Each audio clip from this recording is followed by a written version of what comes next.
Toss അക്കാഡമിയിലേക്ക് ഏവർക്കും സ്വാഗതം. ഈ പുതുവത്സര വർഷത്തിൽ PSC നിങ്ങൾക്ക് വേണ്ടി LPSA UPSA നോട്ടിഫിക്കേഷൻ പുറപ്പെടുവിച്ചു. LPSA UPSA നോട്ടിഫിക്കേഷൻ PSC തുളസി പ്രൊഫൈലിൽ ലഭ്യമാണ്. എല്ലാവരും തന്നെ ജനുവരി 31 12 മണിക്കുള്ളിൽ എല്ലാവരും തന്നെ നിശ്ചിത യോഗ്യത നേടിയിരിക്കുന്ന എല്ലാ ഉദ്യോഗാർത്ഥികളും അപേക്ഷിക്കുക, കൃത്യമായി അപേക്ഷിക്കുക. ലാസ്റ്റ് മിനിറ്റിലേക്ക് നീങ്ങാതെ എത്രയും വേഗം തന്നെ ഡെഡ് ലൈനിന് മുമ്പ് തന്നെ ആയിട്ട് നിങ്ങൾ ഓരോരുത്തരും അപേക്ഷിക്കുക. അല്ലെ, നമുക്ക് ആദ്യമേ ഒരു കൺഫ്യൂഷൻ ഒക്കെ ഉണ്ടായിരുന്നു. കാരണം പ്രൊഫൈലിൽ നമ്മുടെ നോട്ടിഫിക്കേഷൻ കാണുന്നില്ലായിരുന്നു. ഗസറ്റ് വിജ്ഞാപനത്തിൽ മാത്രമായിരുന്നു ഈ ഒരു വിജ്ഞാപനം വന്നിരുന്നത്. തൊഴിൽ വീതിയിലൊക്കെ വന്നിട്ട് പോലും പ്രൊഫൈലിൽ ഇത് കണ്ടില്ല.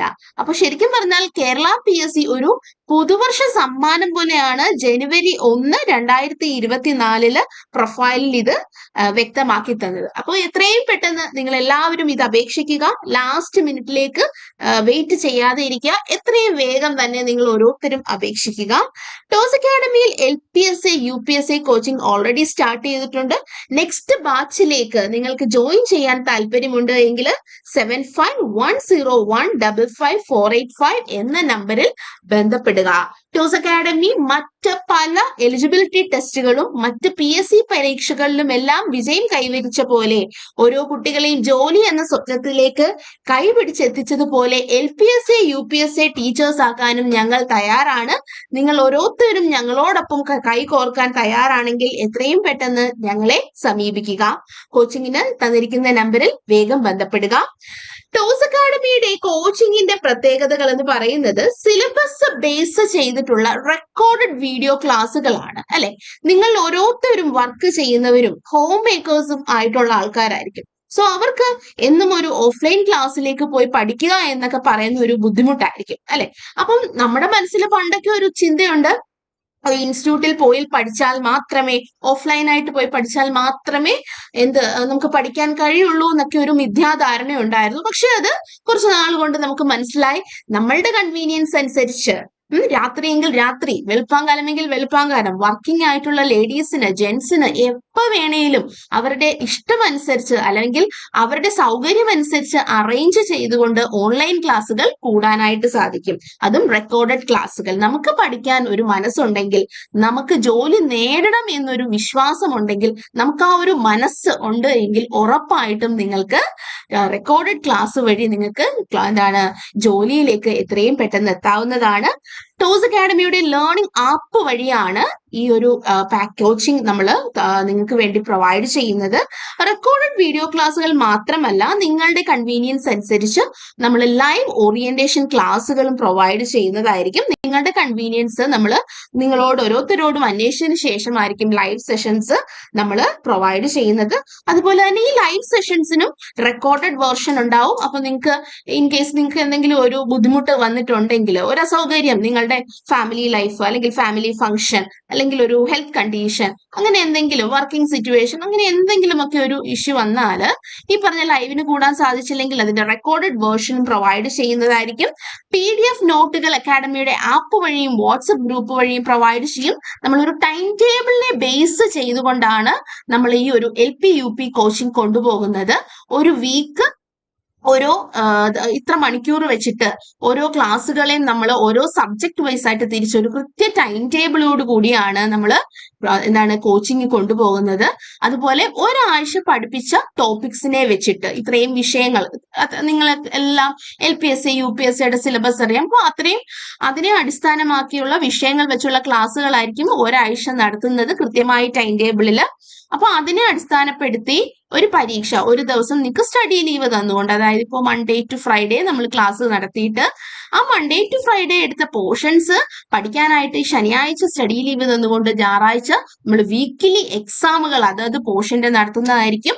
അതുപോലെ മന്ത്ലി റിവിഷൻ എക്സാമുകൾ, അതായത് ഒരു ഭാഗം എത്തിക്കഴിഞ്ഞതിന് ശേഷം നമ്മൾ റിവിഷൻ എക്സാമുകൾ നടത്തുന്നതായിരിക്കും. അതുപോലെ topic wise, chapter wise, subject wise എക്സാമുകൾ പ്രൊവൈഡ് ചെയ്യും. അതുപോലെ എക്സാം ക്വസ്റ്റ്യൻസ് ഡിസ്കഷൻസ് ലൈവ് വെച്ചിട്ടൊക്കെ നമ്മൾ നടത്തുന്നുണ്ടായിരിക്കും.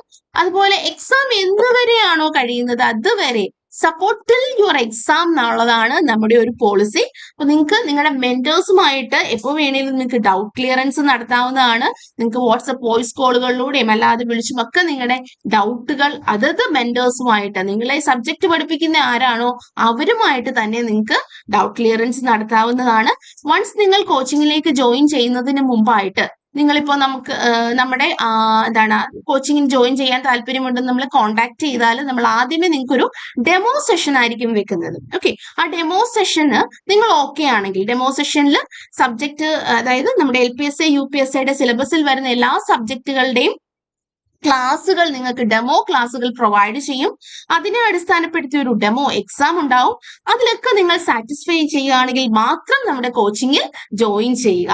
അപ്പോൾ കോച്ചിങ്ങിന് ജോയിൻ ചെയ്യാൻ താല്പര്യമുള്ളവർ 7510155485 എന്ന നമ്പറിൽ ബന്ധപ്പെടുക.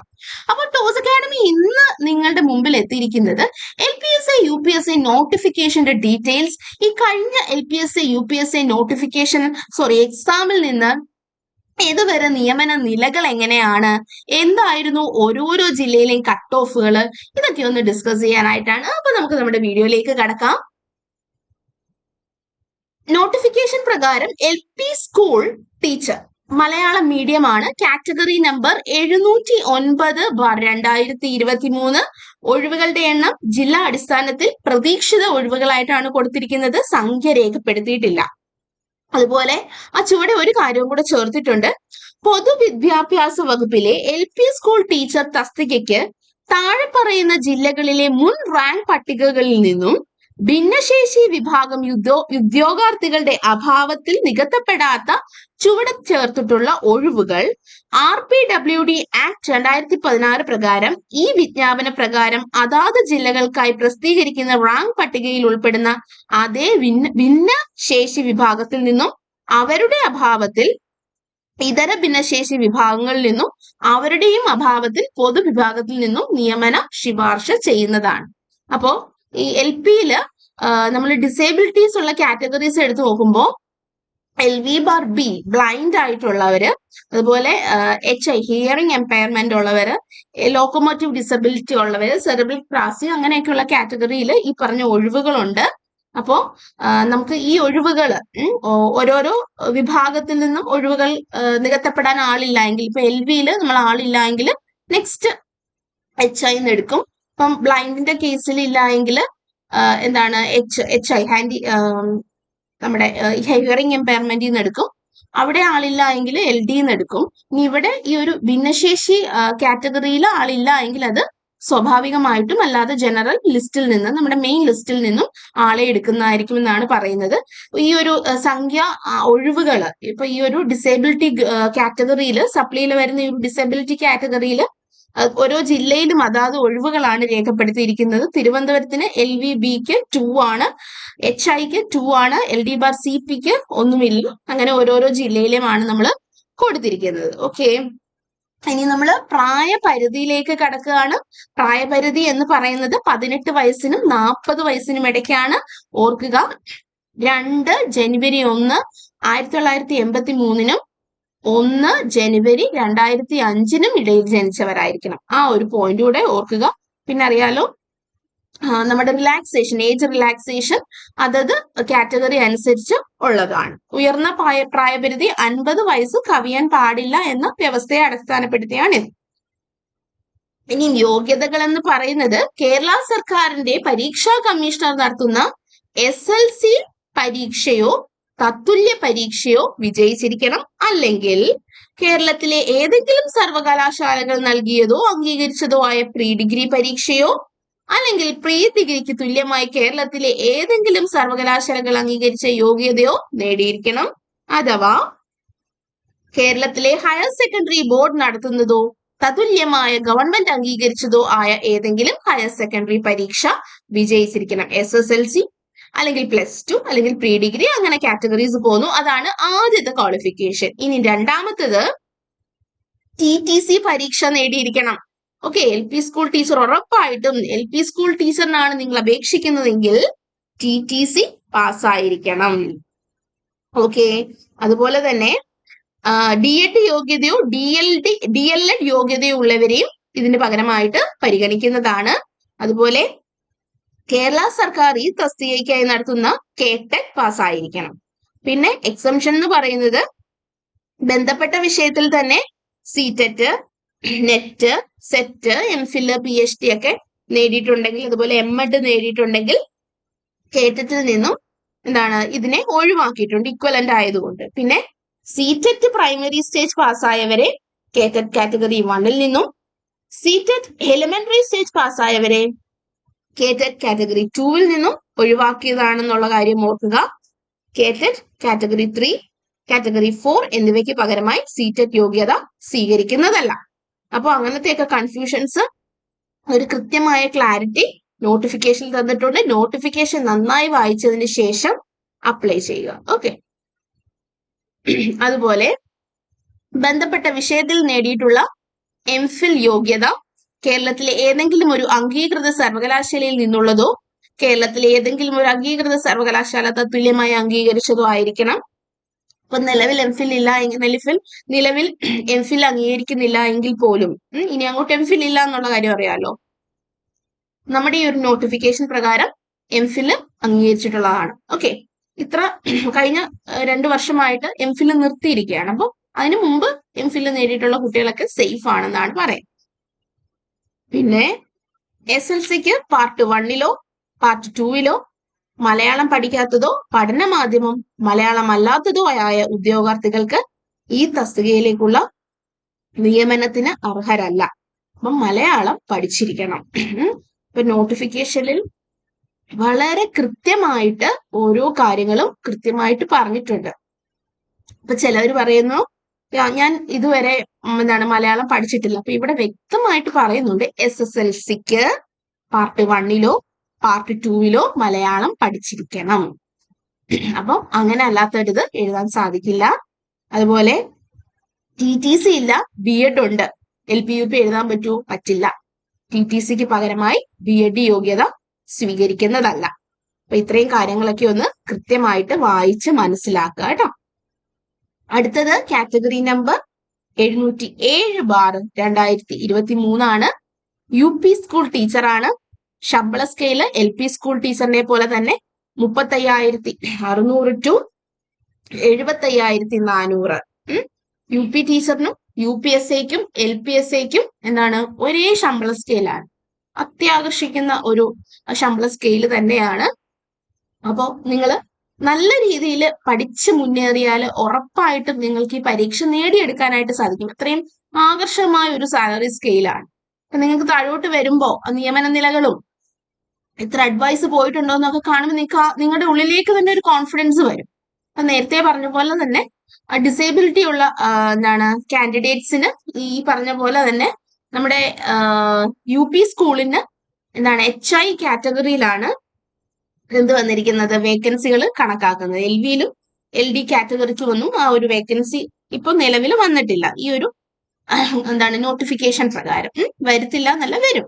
നിലവിൽ ഇങ്ങനെ HI ഹിയറിംഗ് ഇമ്പയർമെന്റ് കാറ്റഗറിക്ക് എല്ലാ ജില്ലയിലും ഇത്ര ജില്ലയിൽ തിരുവനന്തപുരം, ഇടുക്കി, എറണാകുളം, തൃശൂർ, പാലക്കാട്, മലപ്പുറം, കോഴിക്കോട്, കാസർഗോഡ് ഇത്രയും ജില്ലയിൽ ഈ ഒരു കാറ്റഗറിയിൽ ഒഴിവുണ്ട്. അപ്പൊ ഹിയറിംഗ് ഇമ്പയർമെന്റ് കാറ്റഗറി കാൻഡിഡേറ്റ്സിനെ കിട്ടിയില്ലെങ്കിൽ സ്വാഭാവികമായി LB/Bയിൽ നിന്നെടുക്കും. അവിടെയും കിട്ടിയില്ലെങ്കിൽ LD/CBയിൽ നിന്നെടുക്കും. അവിടെയും കിട്ടിയില്ലെങ്കിൽ സ്വാഭാവികമായിട്ടും നിങ്ങളുടെ മെയിൻ ലിസ്റ്റിലേക്ക് കടക്കുന്നതായിരിക്കും. അങ്ങനത്തെയൊക്കെ സംശയങ്ങളൊക്കെ മാറുന്നതാണ്. ഇവിടെയും പ്രായപരിധി 18 to 40 ഇവിടെ UP ആണല്ലോ. അപ്പം കേരള സർക്കാരിന്റെ SSLC വേണം, അല്ലെങ്കിൽ നേരത്തെ പറഞ്ഞ പോലെ പ്രീ ഡിഗ്രി, അതുമല്ലെങ്കിൽ ഹയർ സെക്കൻഡറി. TTC പരീക്ഷ വിജയിച്ചിരിക്കണം, അല്ലെങ്കിൽ LPയിൽ TTC മസ്റ്റ് ആണ്. ഇവിടെ TTC ഇല്ലെങ്കിലും B.Ed, BT, LT ഈ യോഗ്യതയൊക്കെ നേടിയിരുന്നാൽ മതിയാവും. ഓക്കെ. പിന്നെ അതുപോലെ തന്നെ കേറ്ററ്റ് പാസ്സായിരിക്കണം. പിന്നെ ബന്ധപ്പെട്ട വിഷയത്തിൽ നമ്മൾ നേരത്തെ പറഞ്ഞ പോലെ CTET, net, set, MPhil, PhD ഒക്കെ ഉണ്ട് എങ്കിൽ, MEd ഉണ്ടെങ്കിൽ കേറ്ററ്റിൽ നിന്ന് ഒഴിവാക്കിയിരിക്കും. പിന്നെ നേരത്തെ പറഞ്ഞ പോലെ തന്നെ സിടെറ്റ് പ്രൈമറി സ്റ്റേജ് പാസ്സായവരെ കേറ്ററ്റ് കാറ്റഗറിയിൽ 1-ൽ നിന്നും, എലിമെന്ററി സ്റ്റേജ് പാസ്സായവരെ 2-ൽ നിന്നും ഒക്കെ ഒഴിവാക്കിയിട്ടുണ്ട്. എന്നാൽ 3ഉം 4-ന് പകരമായിട്ട് സിടെറ്റ് അംഗീകരിക്കുന്നതുമല്ല. അപ്പൊ നിങ്ങൾ അപേക്ഷിക്കുന്നതിന് മുമ്പായിട്ട് നിങ്ങൾക്ക് എന്തെങ്കിലുമൊക്കെ കൺഫ്യൂഷൻസ് ഉള്ളവരുണ്ട് എങ്കിൽ ഈ പറഞ്ഞ പോലെ മലയാളം മീഡിയം അങ്ങനത്തെയൊക്കെ കൺഫ്യൂഷൻസ് ഉണ്ട് എങ്കിൽ കൃത്യമായിട്ട് ഈ ഒരു നോട്ടിഫിക്കേഷൻ നന്നായിട്ട് എടുത്ത് വായിക്കുക. എന്നതിന് ശേഷം മാത്രമായിരിക്കണം നിങ്ങൾ ഇത് അപ്ലൈ ചെയ്യാനായിട്ട്. ഓർക്കുക, നിങ്ങൾക്ക് എന്തൊക്കെ യോഗ്യതയുണ്ടോ അത് നിങ്ങളുടെ പ്രൊഫൈലിൽ ആഡ് ചെയ്തിട്ടുണ്ടോ എന്ന് ഉറപ്പുവരുത്തുക. അല്ലാതെ ഈ നോട്ടിഫിക്കേഷനിലേക്ക് പോയി നേരെ അപ്ലൈ നൗ കൊടുത്ത് അപ്ലൈ ചെയ്തതിന് ശേഷം പോയി ക്വാളിഫിക്കേഷൻ ആഡ് ചെയ്യരുത്. ആ കാര്യം കൂടി ഒന്ന് ഓർക്കുക. ഇനി നമുക്ക് ഇതുവരെ നടന്ന UPST-യിലും LPST-യിലും ഒക്കെ നടന്ന പരീക്ഷയുടെ സ്റ്റാറ്റസ് ഒക്കെ ഒന്ന് നമുക്കറിയാം. ഇപ്പൊ UPST-യില് 14 ജില്ലകളിലായിട്ട് കഴിഞ്ഞ തവണത്തെ നടന്ന പരീക്ഷയില് ആപ്ലിക്കേഷൻസും എത്ര പേര് അപ്ലൈ ചെയ്തു എന്നുള്ളതാണ് ഈ ഒരു സ്ലൈഡിൽ നമ്മൾ കാണിക്കുന്നത്. തിരുവനന്തപുരത്ത് 8703 പേര് ആപ്ലിക്കേഷൻ കൊടുത്തപ്പോ അത് പരീക്ഷ എഴുതാനായിട്ട് കൺഫർമേഷൻ കൊടുത്തത് 7171 ആൾക്കാരാണ്. കട്ട് ഓഫ് 61 പേരായിരുന്നു. 7171 പേര് എഴുതിയപ്പോൾ നിങ്ങൾ നോക്കുക, 10ാമത്തെ മലപ്പുറത്തിൽ 21,570 പേരാണ് എഴുതിയത്. സ്വാഭാവികമായി എന്ത് സംഭവിക്കും? എണ്ണം കൂടി കട്ട് ഓഫും കൂടും. 23,440 പേര് എഴുതിയപ്പോ അവിടെ 62 ആയി കട്ട് ഓഫ്. ഇനി കോഴിക്കോടിന് 9,861 പേരാണ് എന്ത് ചെയ്തത്? എഴുതിയത്. അവിടെയും കട്ട് ഓഫ് 66 ആയിരുന്നു.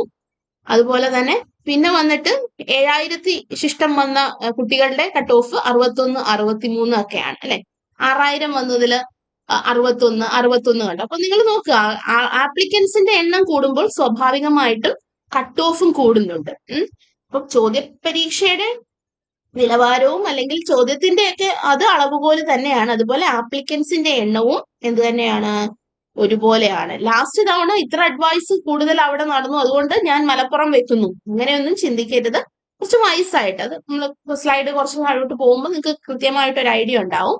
അപ്പൊ ഇതാണ് പരീക്ഷ എഴുതിയവരുടെ എണ്ണവും അതത് ജില്ലയിലെ UPST-യുടെ കട്ട് ഓഫുകളും. ഓക്കെ, തിരുവനന്തപുരം 61, കൊല്ലം 63.33, പത്തനംതിട്ട 55, ആലപ്പുഴ 54.67, കോട്ടയം 55.67, ഇടുക്കി 50.33, എറണാകുളം 61.33, തൃശ്ശൂര് 61.33, പാലക്കാട് 60.33, മലപ്പുറം 62, കോഴിക്കോട് 66, വയനാട് 53.33, കണ്ണൂര് 65, കാസർഗോഡ് 61.67. ഇനി ഈ UPST-യിൽ നിന്ന് എത്രത്തോളം അഡ്വൈസ് പോയിട്ടുണ്ട് എന്ന് നമുക്ക് നോക്കാം. തിരുവനന്തപുരം ജില്ലയിൽ മൊത്തം 385 പേരായിരുന്നു മെയിൻ ലിസ്റ്റിൽ. അവിടെ അഡ്വൈസ് പോയിരിക്കുന്നത് 164 പേർക്കാണ്. നേരെ മറിച്ച് മലപ്പുറം, ഏറ്റവും കൂടുതൽ ആപ്ലിക്കൻസ് ഉണ്ടായ മലപ്പുറത്തിന് 970 പേർക്ക് മെയിൻ ലിസ്റ്റിൽ ഉണ്ടായിരുന്നു. പക്ഷേ അഡ്വൈസ് പോയിരിക്കുന്നത് വെറും 140 പേർക്കാണ്. ഓക്കെ, അതുപോലെ കൊല്ലം 379 പേരിൽ 52 പേർക്ക് അഡ്വൈസ് പോയിട്ടുള്ളൂ. അപ്പോ നിങ്ങൾ നോക്കിക്കേ, ഏറ്റവും കൂടുതൽ അഡ്വൈസ് പോയിട്ടുള്ളത് 218, 301 കോഴിക്കോട് എന്നുള്ള ആണ് അല്ലെ. കോഴിക്കോട് മെയിൻ ലിസ്റ്റില് 301 പേര് വന്നപ്പോ 200 ആ ഒരു റേഞ്ചില് എന്തെത്തി? അഡ്വൈസ് ലിസ്റ്റ് എത്തി അല്ലെ. അത് നിങ്ങളൊന്ന് കൃത്യമായിട്ട് ഒന്ന് കണ്ടുപിടിക്കേണ്ടതാണ്. ഓക്കെ, അപ്പൊ നിങ്ങൾ മനസ്സിലാക്കേണ്ട ഒരു കാര്യമുണ്ട്. നമ്മള് ഇപ്പം മലപ്പുറത്ത് കൂടുതലുണ്ട്, അല്ലെങ്കിൽ കോഴിക്കോട് ആണ് കൂടുതൽ സർക്കാർ സ്കൂൾ ഉള്ളത്, അപ്പൊ അവിടെ വെച്ചാൽ എനിക്ക് ഉറപ്പായിട്ടും നിയമനം കിട്ടും, അങ്ങനെ ഒരു റാൻഡമായിട്ട് ചിന്തിക്കരുത്. സകലരും അങ്ങനെ ചിന്തിച്ചു കഴിയുമ്പോഴത്തേക്ക് അതാണ് ആ മലപ്പുറത്തിന് കണ്ടത്. 21,000 പേരാണ് ഇതിനും കഴിഞ്ഞ് മുമ്പുള്ള പരീക്ഷയിൽ അഡ്വൈസ് അവിടെ കൂടുതൽ പോയി എന്നുള്ളതിൽ നിന്ന് മലപ്പുറം അപ്ലൈ ചെയ്തപ്പോ എന്ത് സംഭവിച്ചു? സകലരും മലപ്പുറത്തേക്ക് പോയി. സ്വാഭാവികമായി കട്ട് ഓഫ് ഉയർന്നിട്ട് അവിടെ എന്ത് ചെയ്തു? 970 പേരെ മെയിൻ ലിസ്റ്റിൽ വന്നുള്ളൂ. നേരെ മറിച്ച് നിങ്ങൾക്ക് അപ്പം ആ ഒരു മെയിൻ ലിസ്റ്റിൽ വരാത്തൊരു കുട്ടിക്ക് ചിലപ്പോ നമ്മൾ പറഞ്ഞ എന്താണ് ഒരു 50 മാർക്ക് ആയിരുന്നിരിക്കും ഉണ്ടായിരുന്നത്, 50 അല്ലെങ്കിൽ 50 മാർക്ക് ഉണ്ടായിരുന്നു എന്ന് വെച്ചു. ഇപ്പൊ ഈ കുട്ടി മലപ്പുറത്ത് എഴുതിയപ്പം 62 കടന്നില്ല, അപ്പൊ 50 കിട്ടിയുള്ളൂ. പക്ഷെ ഈ കുട്ടി എന്താണ് ഒരു അതെ, പത്തനംതിട്ട വെച്ചിരുന്നെങ്കിൽ സ്വാഭാവികമായിട്ടും ആള് ലിസ്റ്റിലേക്ക് കയറി പറ്റിയേനെ. അപ്പോ എല്ലാവരും മാസമായിട്ട് പോയി ഒരിടത്ത് വെച്ച് കൊണ്ടുപോയാലും നമുക്കതൊരു നെഗറ്റീവായിട്ട് മാറും എന്നുള്ള കാര്യം നിങ്ങൾ ഓർക്കുക. ഇപ്പൊ നമ്മൾ ഓരോ കാറ്റഗറി വൈസ് നോക്കുവാണെങ്കിൽ തിരുവനന്തപുരത്തിന് ഓപ്പൺ കാറ്റഗറിയിൽ നിന്ന് 118 പേർക്ക് അഡ്വൈസ് പോയി. ഈഴവയിൽ നിന്ന് 137 പേരെ എടുത്തു. ഷെഡ്യൂൾഡ് കാസ്റ്റിൽ നിന്ന് സപ്ലിമെന്ററി ലിസ്റ്റിൽ നിന്ന് വരെ ആളെ എടുത്തിട്ടുണ്ട്. STയിൽ നിന്നും സപ്ലിമെന്ററി ലിസ്റ്റ്. മുസ്ലിമില് 142ാമത്തെ റാങ്ക് വരെ. LCയിൽ നിന്ന് 202, അതായത് 202 വരെ എടുത്തെന്നല്ല, 202ാമത്തെ റാങ്കുകാരി LC കാറ്റഗറിയാണ്. Okay. OBC 171, Vishwakarma 242, SIUC N Nadar അവിടെ നിന്ന് എന്താണ് നമുക്ക് അവിടെ വരെ എത്തിയിട്ടില്ല, മനസ്സിലായോ? അപ്പം ആ റൊട്ടേഷൻ ചാർട്ട് പ്രകാരം SIUCയിൽ നിന്ന് എന്താണ് അപ്പോയിന്റ്മെന്റ് നടന്നിട്ടില്ല. സോറി, അത് വിത്തിൻ OC ആണ്. OCയിൽ തന്നെ SIUC നില്ലാണ് അപ്പോയിന്റ്മെന്റ് നടക്കാത്തത്. സോറി, WOC എന്ന് പറയുമ്പോൾ വിത്തിൻ OC. SIUC നാടാർ എന്ന കാറ്റഗറിയിൽ നിന്ന് മെയിൻ ലിസ്റ്റിൽ നിന്ന് തന്നെ SIUC നാടാർ കാറ്റഗറിയിലുള്ളൊരു കാൻഡിഡേറ്റ് ഉണ്ടായിരുന്നു. സോ അവിടെ നിന്ന് എടുത്തു. ഹിന്ദു നാടാറിൽ നിന്ന് 163 വരെ പോയിട്ടുണ്ട്. അപ്പൊ ഇങ്ങനെയാണ് റാങ്ക് നില. എന്നാൽ നില്ല് എന്ന് പറയുമ്പോൾ ഇപ്പൊ SIUC N-ഉം ഹിന്ദു നാടാരും ഒന്നും കൊല്ലത്തുനിന്ന് പോയിട്ടില്ല. അതുപോലെ SCക്കും ഒരു അപ്പോയിന്റ്മെന്റും കൊല്ലത്തുനിന്ന് കിട്ടിയിട്ടില്ല. ആലപ്പുഴയുടെ കേസിലും അങ്ങനെ തന്നെ. ആലപ്പുഴയില് ധീവര കാറ്റഗറിയിൽ നിന്ന് വിത്തിൻ OC പോയിട്ടുണ്ട്. അതുപോലെ തന്നെ കാസർഗോഡ് 384 പേര് മെയിൻ ലിസ്റ്റിലുണ്ടായിരുന്നു. 198 പേർക്ക് മാത്രമാണ് അഡ്വൈസ് പോയിരിക്കുന്നത്. ഭേദപ്പെട്ട നമ്പറാണ് എന്നിരുന്നാൽ പോലും. ദെൻ കണ്ണൂരാണെങ്കിൽ 294 പേര് മെയിൻ ലിസ്റ്റിലുണ്ടായി. 90 പേർക്ക് എന്ത് സംഭവിച്ചു? അഡ്വൈസ് കിട്ടി. പിന്നെ 300 കോഴിക്കോടാണ് കുറച്ചുകൂടെ ഏറ്റവും കൂടുതൽ കട്ട് ഓഫ്. കോഴിക്കോട് വന്നപ്പോൾ പോലും 301 പേര് മെയിൻ ലിസ്റ്റിൽ വന്നു. അതിൽ 218 പേർക്ക് അഡ്വൈസ് പോയി. അതിൽ ഓർക്കുക, അതില് സപ്ലിമെന്ററി ലിസ്റ്റിൽ നിന്നൊക്കെ പോയിട്ടുണ്ടാവും. കാരണം നോക്കിക്കേ, കോഴിക്കോട് നോക്കുമ്പോൾ SC സപ്ലിമെന്ററി എന്നാണ് എടുത്തിരിക്കുന്നത്, ST സപ്ലിമെന്ററി എന്ന് എടുത്തിട്ടുണ്ട്, LC സപ്ലിമെന്ററി എന്ന് എടുത്തിട്ടുണ്ട്, വിശ്വകർമ്മ എടുത്തിട്ടുണ്ട് SL, ദെൻ SIUC ഉണ്ട്, ഹിന്ദു നാടാർ ഉണ്ട്, SCC ഉണ്ട്. ഇതൊക്കെ സപ്ലിമെന്ററി ലിസ്റ്റിൽ നിന്ന് പോയിട്ടുണ്ട്. അപ്പോൾ നമ്മള് നല്ലൊരു ടൈറ്റ് കോമ്പറ്റീഷൻ ആണ് എന്നുള്ള കാര്യം ഓർക്കുക. എല്ലാവരും നന്നായിട്ട് പഠിക്കും, മനസ്സിലായോ? അപ്പോൾ നല്ല രീതിയിൽ പഠിക്കുക. പിന്നെ തെറ്റ് കാണിക്കരുതാത്ത നമ്മൾ അപ്ലൈ ചെയ്യുന്ന ജില്ലയിൽ മാസമായിട്ട് എല്ലാവരും കൂടെ കൊണ്ടുപോയി, ഒരു ട്രെൻഡ് അറിയാൻ പറ്റുമല്ലോ, എല്ലാവരും കൂടെ കൊണ്ടുപോയി ഒരു ജില്ലയിൽ കൊടുത്താൽ അവിടെ സ്വാഭാവികമായിട്ടും അങ്ങ് കട്ട് ഓഫ് ഉയരും എന്നുള്ളത്. അപ്പൊ നിങ്ങൾ വയസ്സായിട്ട് ചിന്തിക്കുക. ഇനി LPSTയുടെ കേസിലാണെങ്കിൽ ഇവിടെയും ഏറ്റവും കൂടുതൽ അപേക്ഷകരുണ്ടായത് മലപ്പുറത്താണ്. സ്വാഭാവികമായിട്ടും കട്ട് ഓഫ് ഏറ്റവും കൂടിയതും 50 മലപ്പുറമാണ്. ഏറ്റവും കുറവ് ആൾക്കാർ എഴുതിയത് പത്തനംതിട്ടയിലാണ്, 878. പത്തനംതിട്ടയുടെ കട്ട് ഓഫും കുറവായിരുന്നു, 30.67. അപ്പം ഞാൻ പറയുന്നത് കൃത്യമായി ഇപ്പം ഏറ്റവും അപേക്ഷകർ കുറഞ്ഞെടുത്തുകൊണ്ട് അപ്ലൈ ചെയ്തിട്ട് പോയി കട്ട് ഓഫ് കൃത്യം വാങ്ങിക്കണമെന്നല്ല. ഇപ്പൊ നമ്മുടെ പത്തനംതിട്ടയില് പോയി എഴുതിയൊരു കുട്ടിക്ക് 49 ഉണ്ടായിരുന്നു. പക്ഷെ അയാള് മലപ്പുറത്ത് എഴുതിയാൽ കയറുകയല്ല, കട്ട് ഓഫ് കടക്കത്തില്ല. പക്ഷെ 30.67 കട്ട് ഓഫ് ഉള്ള ഒരു ജില്ലയിൽ 49 മേടിച്ചാൽ ഷുവർ ആയിട്ടും ആ കുട്ടിക്ക് ജോലിയുണ്ട്. അത്രയും കടന്നില്ലേ കട്ട് ഓഫിനേക്കാൾ? 19 മാർക്കോളം കടന്നു കഴിഞ്ഞു. അപ്പൊ ഉറപ്പാണ് മെയിൻ ലിസ്റ്റിൽ ആദ്യത്തെ റാങ്കിൽ ആ കുട്ടി വരും, ഉറപ്പായിട്ട് ജോലി കിട്ടും. നേരെ മറിച്ച് ആ കുട്ടി 49 മേടിച്ച് മലപ്പുറത്ത് നിന്നിരുന്നെങ്കിലോ? ഒരേ ക്വസ്റ്റ്യൻ പേപ്പർ ആണല്ലോ. 49 മേടിച്ച് മലപ്പുറത്ത് നിന്നിരുന്നെങ്കിൽ ജോലി കിട്ടുമോ? മെയിൻ ലിസ്റ്റിൽ റാങ്ക് ലിസ്റ്റിലേലും കയറുമോ? ഇല്ല. അപ്പൊ നമ്മൾ നന്നായിട്ട് പഠിച്ചാൽ ആ ഒരു കോൺഫിഡൻസ് ഉണ്ട് എങ്കിൽ ഏറ്റവും എന്താ പറയുന്നത്, ഏറ്റവും ആപ്ലിക്കൻസ് കൂടുതൽ വെക്കുന്ന, നേരത്തെ അഡ്വൈസ് പോയ അങ്ങനെയൊന്നും ചിന്തിക്കരുത്. നിങ്ങളിൽ നല്ലൊരു കോൺഫിഡൻസ് വേണം, വയസ്സായിട്ട് ചിന്തിക്കുക. അപ്പം എല്ലാവരും വെക്കുന്ന ജില്ല മലപ്പുറം ആണെങ്കിൽ അങ്ങനെ മലപ്പുറം എന്നും പറഞ്ഞ് പോകരുത്. ഇങ്ങനൊരു ഇമ്പാക്ട് അതിന് വരും. കട്ട് ഓഫ് കൂടിയിട്ട് ചിലപ്പോൾ നമ്മൾ അന്ന് ആ റിസൾട്ട് വരുമ്പോഴായിരിക്കും നമുക്ക് അതിന്റെ ആ ഒരു എന്താ പറയുന്ന റിഗ്രറ്റ് മനസ്സിലാവുന്നത്. നമ്മൾ മലപ്പുറത്തിന്റെ കട്ട് ഓഫ് കടന്നതുമില്ല, എന്നാൽ കൊല്ലത്തിന്റെ കട്ട് ഓഫിനേക്കാൾ അല്ലെങ്കിൽ പത്തനംതിട്ടയുടെ കട്ട് ഓഫിനേക്കാൾ 2 ഇരട്ടി മാർക്കും മേടിച്ചു എന്ന് പറയുമ്പോൾ നമുക്കുണ്ടാവുന്ന ഒരു വിഷമമില്ല. അപ്പൊ നിങ്ങൾ വയസ്സായിട്ട് ചിന്തിക്കുക.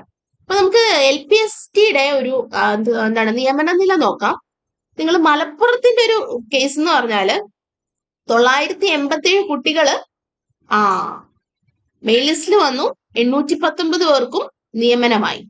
അപ്പൊ അവിടെ കട്ട് ഓഫ് കൂടുതലായിരുന്നു. അപ്പൊ അത്രയും കോൺഫിഡൻസിൽ പഠിക്കുകയാണ് എങ്കിൽ 50 മേടിച്ചാൽ, അപ്പൊ നിങ്ങൾ ഓർക്കുക എത്ര അപേക്ഷകരായിരുന്നു മലപ്പുറത്തിന്. 8,946 പേരിൽ 7,989 പേര് എഴുതി. 7,989 പേരിൽ വെറും 7,989 പേരിൽ 987 കുട്ടികളെ മെയിൻ ലിസ്റ്റിൽ വന്നിട്ടുള്ളൂ. അത് നിങ്ങൾ ഓർക്കുക. അപ്പൊ അതില് നിയമനം 819 പേർക്കും കിട്ടി. അപ്പൊ നിയമന നില മാത്രമല്ല നിങ്ങൾ നോക്കേണ്ടത്, അപേക്ഷകർ, കട്ട് ഓഫ് കൂടി, നിയമന നില കൂടെ നിങ്ങൾ കൃത്യമായി നോക്കുക. എല്ലാം കൂടി ഒന്ന് എന്താ പറയാ വളരെ വൈസായിട്ട് ചിന്തിച്ച് തീരുമാനം എടുക്കുക. അപ്പൊ മലപ്പുറം ഉള്ള ഒരാൾക്ക് ഏറ്റവും കൺവീനിയന്റ് ആയിട്ട് മലപ്പുറം വെക്കുന്നതായിരിക്കും നല്ല, അല്ലാതെ മലപ്പുറം വെക്കരുത് എന്നല്ല പറയുന്നത്, മനസ്സിലായോ? അതുപോലെ തിരുവനന്തപുരത്ത് നിന്ന് 425 244 പേർക്കും അഡ്വൈസ് പോയി. പിന്നെ നമ്മുടെ പത്തനംതിട്ടയിൽ കണ്ടോ 286, കട്ട് ഓഫ് വളരെ കുറവായിരുന്നു. 286 കുട്ടികൾ മെയിൻ ലിസ്റ്റിൽ വന്നപ്പോൾ 164 പേർക്കും കിട്ടി. അപ്പൊ മലപ്പുറത്ത് കിട്ടാതിരുന്ന ഈ 7,989 പേരില് വളരെ ഒരു കുറച്ച് പെർസെന്റേജ് 987 പേരെ വന്നുള്ളൂ. ഈ 987-നകത്ത് എത്രയോ പേര് ഈ പത്തനംതിട്ടയുടെ കട്ട് ഓഫ് കടന്നിട്ടുള്ളവരായിരിക്കും. ആ കാര്യം കൂടെ ഒന്ന് ചിന്തിക്കുക. അപ്പൊ വയസ്സായിട്ട് നിങ്ങൾ തീരുമാനിക്കുക. ഈ ഒരു കാര്യമൊക്കെ ഒന്ന് നോക്കി നിങ്ങളുടെ കോൺഫിഡൻസ്, നിങ്ങൾ പഠിക്കുക എന്നുള്ളത് വളരെ വലിയൊരു കടമ്പയാണ്. നല്ല രീതിയിൽ പഠിക്കണം. ചുമ്മാ പഠിക്കാതെ പോയി ഈ നിയമനം ഇങ്ങനെ റാൻഡമായിട്ട് എനിക്ക് ഇവിടെ കിട്ടി, ഇവിടെ കട്ട് ഓഫ് കുറവാണ്, അങ്ങനെയല്ല. നല്ലോണം പഠിച്ച് നല്ല കോൺഫിഡൻസോടുകൂടി പോയിട്ട് നിങ്ങളുടെ ഫേവറബിൾ ആയിട്ടുള്ള ഒരു ജില്ല, നിങ്ങൾ താമസിക്കുന്ന ഇടമാണെങ്കിൽ ആ ജില്ലയിൽ എഴുതി നല്ല രീതിയിൽ പഠിച്ച് കോൺഫിഡൻസോടുകൂടി പഠിച്ച് സ്മൂത്ത് ആയിട്ട് എഴുതി നിങ്ങൾക്ക് സുഖമായിട്ട് കയറാം. അപ്പൊ എല്ലാത്തിനും ഉപരി നിങ്ങളുടെ കോൺഫിഡൻസ് നിങ്ങളുടെ ഹാർഡ് വർക്കിലൂടെ നിങ്ങൾ നേടിയെടുക്കണം. എന്നാൽ മാത്രമേ കാര്യമുള്ളൂ. അല്ലാതെ ഏറ്റവും കൂടുതൽ നിയമന നില നടന്നെടുത്തുകൊണ്ട് അപ്ലൈ ചെയ്താൽ അവിടെ നിന്ന് എനിക്ക് കയറാമെന്നല്ല ചിന്തിക്കേണ്ടത്. കാരണം അവിടെ ഒരുപാട് പേര് വരുന്നു, ഒരുപാട് കട്ട് ഓഫ് കൂടുന്നു, അങ്ങനെ സംഭവിക്കുന്നു. പക്ഷേ ഏറ്റവും കട്ട് ഓഫ് കുറഞ്ഞെടുത്ത് എന്താ സംഭവിക്കുന്നത്? മെയിൻ ലിസ്റ്റിൽ വന്ന ആളുടെ എണ്ണം കുറവാണ്, 286 അപ്പൊ നമ്മള് ഈ 286 പേരിൽ പെടണമെങ്കിലും നല്ല രീതിയിൽ പഠിക്കണം. ചുമ്മാ പോയി പഠിച്ചിട്ട് കാര്യമില്ല. അപ്പൊ ഈ മലപ്പുറത്തിന് വന്ന മലപ്പുറത്തിൽ 50 മാർക്ക് വരേണ്ടടുത്ത് നമുക്ക് 40 മാർക്കേ ഉള്ളൂ എങ്കിലും പത്തനംതിട്ടയിൽ 30.33 കട്ട് ഓഫ് വന്നപ്പോ പത്തനംതിട്ടയുടെ ആദ്യത്തെ ലിസ്റ്റിലേക്ക് വരികയും മലപ്പുറത്തോട്ട് വരാതെ ഇരിക്കുകയും ചെയ്തു. ആ ഒരു കമ്പാരിസൺ ആണ് നമ്മളിവിടെ പറയുന്നത്. ഓക്കെ, അപ്പൊ നിങ്ങൾ വയസ്സായിട്ട് ചിന്തിക്കുക. അപ്പം എപ്പോഴും നിങ്ങൾ മെയിൻ നമ്മുടെ ഈ അഡ്വൈസ് എത്ര പോയി എന്നല്ലേ നമ്മൾ ഫോക്കസ് ചെയ്തിട്ടുള്ളൂ. അപ്പൊ എങ്ങനെയാണ് ആ അഡ്വൈസ് പോയത്, അല്ലെങ്കിൽ മെയിൻ ലിസ്റ്റിൽ എത്ര പേര് വന്നു, എത്ര പേരുള്ളപ്പോഴാണ് ഇത്രയും പേര് വന്നത് എന്നൊക്കെ ഒന്ന് കാണിക്കുകയാണ് നമ്മൾ ഈ വീഡിയോയിലൂടെ ഉദ്ദേശിച്ചത്. അപ്പം നിങ്ങൾ പത്തനംതിട്ടയില് വെറും 878 പേര് എഴുതിയപ്പോ എത്ര പേര് വന്നു മെയിൻ ലിസ്റ്റിലേക്ക്? 286 പേരും വന്നു. 600 പേരെ ഔട്ടായുള്ളൂ. പക്ഷെ നമ്മുടെ മലപ്പുറത്ത് 7,989 പേര് വന്നപ്പം ഏകദേശം 7,000 പേരും ഔട്ടായി. അപ്പൊ അങ്ങനത്തെയൊക്കെ ഒരു പ്രശ്നം വരും. കൂടുതൽ നിയമനം നടന്ന സ്ഥലം നോക്കി നമ്മൾ ഇത്തവണ അപ്ലൈ ചെയ്ത് പോയാലും. ഓക്കെ, അപ്പൊ എല്ലാം ഒന്ന് അനലൈസ് ചെയ്ത് വേണം പരീക്ഷയ്ക്ക് അപ്ലൈ ചെയ്യാനായിട്ട്. പരീക്ഷ ഉറപ്പായിട്ടും ടഫായിരിക്കും, കോമ്പറ്റീഷൻ കൂടും, PSCയുടെ പുതിയ മാറ്റങ്ങൾ ഉള്ള ഒരു പരീക്ഷയായിരിക്കും. അപ്പോ ഓരോ തരത്തിലായിരിക്കും, സ്റ്റേറ്റ്മെന്റ് തരത്തിലുള്ള ചോദ്യങ്ങളൊക്കെ കടന്നുകൂടി കഴിഞ്ഞു. 2022 ചോദ്യ പേപ്പർ നിങ്ങൾക്ക് കൃത്യമായിട്ട് അറിയാലോ. അതില് ചോദ്യങ്ങളുടെ രീതി മാറിയത്, ടോസ് അക്കാഡമിയുടെ ചാനലില് ചോദ്യങ്ങളുടെ രീതി മാറിയത്, സ്റ്റേറ്റ്മെന്റ് ചോദ്യങ്ങളൊക്കെ വന്നതിന്റെ ഒരു അനാലിസിസ് വീഡിയോ തന്നെ നമ്മൾ പ്രൊവൈഡ് ചെയ്തിട്ടുണ്ട്. അതൊക്കെ ഒന്ന് ചെക്ക് ചെയ്യുന്നത് നല്ലതായിരിക്കും. സ്റ്റേറ്റ്മെന്റ് കാര്യങ്ങളൊക്കെ വന്നു കഴിഞ്ഞു. അപ്പോ ഇനി ഒരു റാങ്ക് ഫയൽ നോക്കി പഠിച്ചാൽ നമുക്ക് ഈ പറഞ്ഞ പോലെ ഒരു ജോലി നേടാനായിട്ട് സാധിക്കില്ല. അധ്യാപക ജോലിയുടെ കുറെ പോസിറ്റീവ് സൈഡ് അറിയാമല്ലോ. അപ്പോൾ നമ്മൾ ആഗ്രഹിക്കുന്ന നമ്മളെ കംഫർട്ടബിൾ ആക്കുന്ന, നമ്മളെ സ്ഥിര ജോലി ആക്കുന്ന ഒരു സർക്കാർ ഉദ്യോഗസ്ഥനോ സർക്കാർ ഉദ്യോഗസ്ഥയോ ആക്കണം എന്നാണ് നമ്മൾ ആഗ്രഹിക്കുന്നതെങ്കിൽ നല്ല രീതിയിൽ പഠിക്കുക. എപ്പോഴും ഓപ്പർച്യൂണിറ്റീസ് വരണമെന്നില്ല. കിട്ടുന്ന അവസരങ്ങളെ നിങ്ങളത് മുതലാക്കി മാറ്റുക.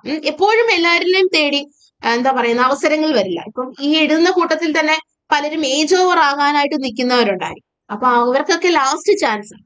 ചിലപ്പോ ജോലി വളരെ അത്യാവശ്യമാണ് എന്ന് ചിന്തിക്കുന്ന ഒരു കാറ്റഗറി ഓഫ് സ്റ്റുഡൻസ് ആണ്.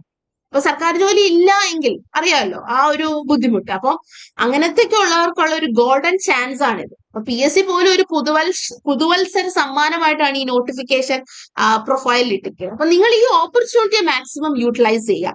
ടോസ് അക്കാഡമി നിങ്ങളോടൊപ്പം എപ്പോഴും ഒരു സഹായമായിട്ടുണ്ട്. പല കോച്ചിങ് മെത്തേഡിലൂടെയും അതുപോലെ തന്നെ പല പല പരീക്ഷകൾക്കും കോച്ചിങ് എയ്ഡ് നൽകിയും നമ്മൾ എപ്പോഴും മുന്നിലുണ്ട്. നിങ്ങളുടെ കൈ പിടിക്കാൻ ഞങ്ങൾ എപ്പോഴും എവിടെയും സന്നദ്ധരാണ്. ടോസ് അക്കാഡമിയിൽ കോച്ചിങ്ങിന് ജോയിൻ ചെയ്യാൻ താല്പര്യമുള്ളവർ 7510155485 എന്ന നമ്പറിൽ ബന്ധപ്പെടുക. ഈ പുതുവർഷത്തെ സമ്മാനം കാര്യമായിട്ട് തന്നെ നിങ്ങൾ ഉപയോഗിക്കുക. എത്രയും പെട്ടെന്ന് സർക്കാർ ഉദ്യോഗസ്ഥനോ സർക്കാർ ഉദ്യോഗസ്ഥയോ ആവുക. നിങ്ങൾക്ക് തന്നെ അഭിമാനമാകുക, നിങ്ങളുടെ പാരന്റ്സിന് അഭിമാനമാകുക, നിങ്ങളുടെ നാടിന് അഭിമാനമാകുക. അതുപോലെ ഒരു സോഷ്യൽ ജസ്റ്റിസ് നിങ്ങൾ നടത്തുക. സോഷ്യൽ സർവന്റ് ആവുക, ഒരു സിവിൽ സർവന്റ് ആവുക. അങ്ങനെ എന്താ പറയുന്നത്, സമൂഹത്തിൽ ഒരു നല്ല മനുഷ്യനായിട്ട് മറ്റുള്ളവരെ സഹായിക്കുന്ന ഒരു അധ്യാപകനോ അധ്യാപികയോ കുട്ടികൾക്ക് വഴികാട്ടിയാവുന്ന അധ്യാപകനോ അധ്യാപികയോ ഒക്കെ ആകാനായിട്ട് നിങ്ങൾക്ക് കഴിയണം. അപ്പോൾ ടോസ് അക്കാഡമി എല്ലാവിധ ആശംസകളും നേരുന്നു. Thank you.